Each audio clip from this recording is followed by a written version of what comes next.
This is Boomer Nation on Talk Radio 860 WGUL. Here's your host, Terry Benincasa. If you're just tuning into Boomer Nation, you're getting information and inspiration to live, work, and play at your Boomer best. And we're about to hear from the experts in our Working Smarter segment, starting as always with Steve Gavatorta, our business communication expert, and his feature, Straight Talk. Hey, Steve. Hey, how you doing? Hey, it's Halloween.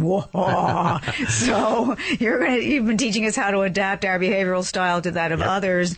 And I think, as you said, we'll start off with the scary dominant style. The dominant style, absolutely. Yes. And you'll explain to us how to handle ourselves and adapt ourselves. Well, once you learn how to connect with them, there will be the cupcakes, because you're going to know how to connect and pull their dominant style down somewhere. All right, so they'll go from scary to Heidi. Exactly. As I said, there's 4 steps. The first one is to be more like that style. So as I said several weeks back, dominant people are more to the point, they're more direct, they're more forceful. So when you're interfacing with a dominant style person, you've got to be like that as well, too. You've got to be much more forceful, direct, and decisive. Okay. I also talked about how these styles deal with change and their motivations. If you're D styles or dominant styles love and embrace change. They love taking risks.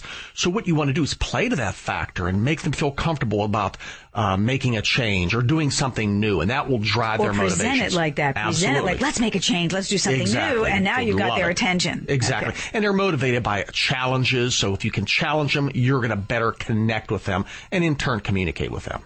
Now, the 5 things you should do when communicating with someone of the dominant style are as follows. First, be clear, specific to the point. Don't mince words. Stick Not to a lot business. Of filler, no filler. No. Stick to business.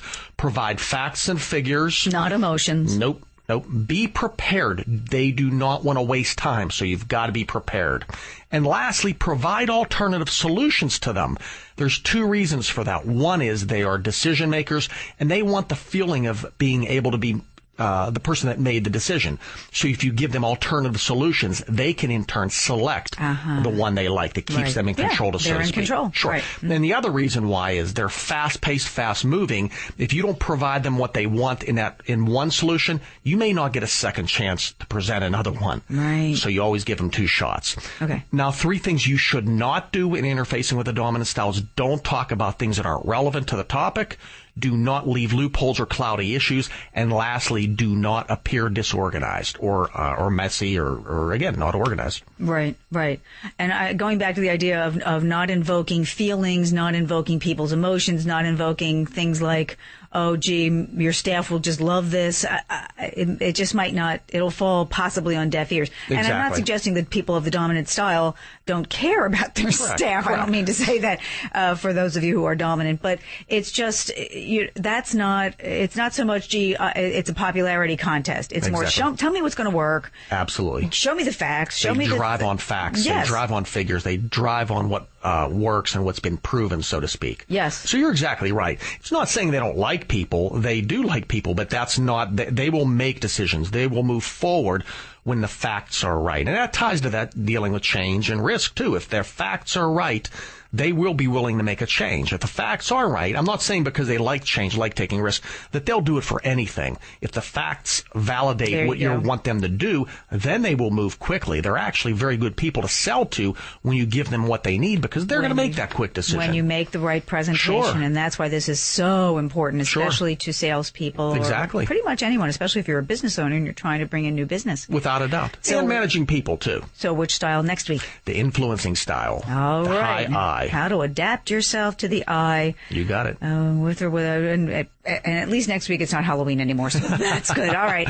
If you want to ask Steve a question he'll answer either off or on the air, you can call into our listener line. That's 877-999-1172, option 2. Or you can email him at Steve, STEVE, at boomerradioshow.com. Talk to you next week. Happy Halloween. Same to you. Bye-bye. Bye-bye. Attention business owners and managers. If you don't have a sales force that consistently exceeds quota or consistent growth in yearly profits, then you're quickly losing your competitive edge, and the Steve Gavatorta Group can change that. The Steve Gavatorta Group is a premier business communications consulting company with a client list that includes Bayer and New York Life. The Steve Gavatorta Group is known as the profitability catalyst. To find out what they can do for your company, call 813-908-1343 or go to Gavatorta.com.